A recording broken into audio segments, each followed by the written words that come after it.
اس دنیا میں ہماری دو حیثیتیں ہیں، ایک انفرادی انڈیویجول اور ایک اجتماعی کلیکٹیو۔ ہم ایک فرد ہیں اور ہر انڈیویجول کی ذمہ داری قرآن نے بتائی تھی، وَمَا خَلَقْتُ الْجِنَّ وَالْإِنسَ إِلَّا لِيَعْبُدُونِ، کہ سب کو بندگی کی زندگی گزارنی ہے۔ پھر ان سارے افراد سے مل کر، انڈیویجول سے مل کر امہ بنتی ہے۔ امہ کی حیثیت ایک تنظیم کی ہے، ایک آرگنائزیشن کی ہے۔ تنظیم کوئی کبھی بنتی ہی نہیں جب تک اس کے کچھ اغراض و مقاصد نہیں ہوتے، جب تک کوئی ایمز اینڈ آبجیکٹیوز نہیں ہوتے۔ کوئی آبجیکٹیو تنظیم کا نہیں ہو تو تنظیم نہیں ہوتی۔ قرآن نے ہی اس امت کا آبجیکٹیو بتایا، تو پھر اللہ نے فرمایا کہ جب اصل ذمہ داری سے منہ موڑ لیں گے لوگ تو پھر اس کے بعد اللہ ایک اور قوم کو لائے گا۔ قرآن شریف میں بہت سی جگہوں پہ یہ بات کہی، جیسے یہاں سورہ محمد میں وَإِن تَتَوَلَّوْا يَسْتَبْدِلْ قَوْمًا غَيْرَكُمْ ثُمَّ لَا يَكُونُوا أَمْثَالَكُمْ۔ جس کام کے لیے امت کو لائے گئے تھے وہ نہیں ہو رہا تو پھر اللہ تبدیل کر کے ایک دوسری قوم کو لائے گا۔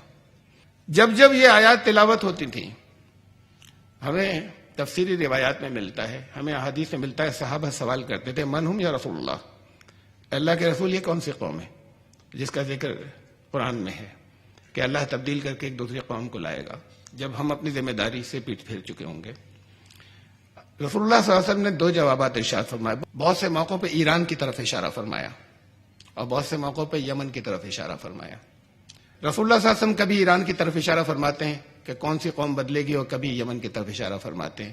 انہیں کمبائن کر دیجئے، ایرانینس کو یعنی آرینس کو اور دراویڈینس کو اور سندھیز کو بھی انہیں کمبائن کر دیجئے، لیکن تینوں ملنے کے بعد ہندو کہلائے۔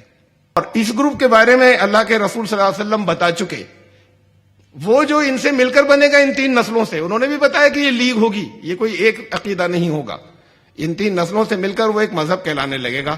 وہ ہے جیسے قرآن نے کہا تھا کہ یہ تبدیل ہو کر آئیں گے۔ قوم کب آئے گی یہ تو بتا دیا کہ آئے گی، میں یہ بتانے جا رہا ہوں کب آئے گی۔ دیکھیے قرآن کی رہنمائی، قرآن شریف نے کہا، کچھ آیات ہیں جو میں سامنے رکھ رہا ہوں، يُدَبِّرُ الْأَمْرَ مِنَ السَّمَاءِ إِلَى الْأَرْضِ ثُمَّ يَعْرُجُ إِلَيْهِ فِي يَوْمٍ كَانَ مِقْدَارُهُ أَلْفَ سَنَةٍ مِّمَّا تَعُدُّونَ۔ اللہ آسمان سے زمین کی طرف اپنے امر کی تدبیر کرتا ہے، ثم یعرج الیہ، پھر وہ امر اس کی طرف واپس لوٹتا ہے، یعنی ایک نظام امپلیمنٹ کرتا ہے، ایک سسٹم، پھر وہ سسٹم اس کی طرف لوٹ جاتا ہے، دوسرا آتا ہے۔ یہ لوٹتا ہے فی یومن، ایک دن میں، کان مقدارہ الف سنۃ مما تعدون، اور اس کی گنتی تمہاری گنتی میں 1000 سال ہے اس دن کی، جو ایک دن میں اللہ کی طرف لوٹتا ہے اس کا سسٹم۔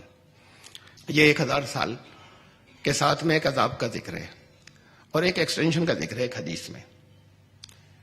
ایک حدیث میں رسول اللہ صلی اللہ علیہ وسلم نے، حضرت سعد بن وقاص کی روایت ہے، حدیث ابو داؤد کی،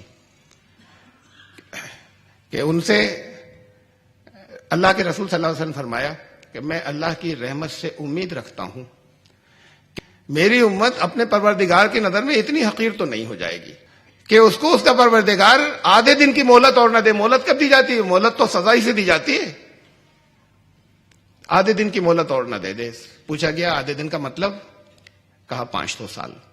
اس میں 500 سال کا ایکسٹینشن خاص طور سے اس امت کے لیے ہے 1500 سال۔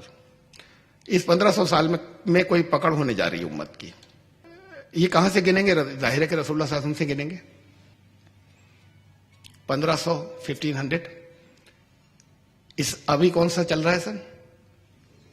ہاں 37 بس اسٹارٹ ہونے جا رہا ہے، آج آخری ہے دن، 36 ہی پکڑے ہم، اس لیے کہ یہ اس میں سے 1436 نکال دیں اگر ہم تو کتنے سال بچتے ہیں؟ 64 ایئرس۔ لیکن یہ ہجرت سے گنا ہے ہم نے، یہ 1436 ایئرس جو ہیں یہ ہجرت سے ہیں، ہمیں پیدائش سے گننا ہے۔ ہجرت کتنے سال کی عمر میں ہوئی تھی؟ اتنے سال اور کم کریں گے اس میں سے، 40 اور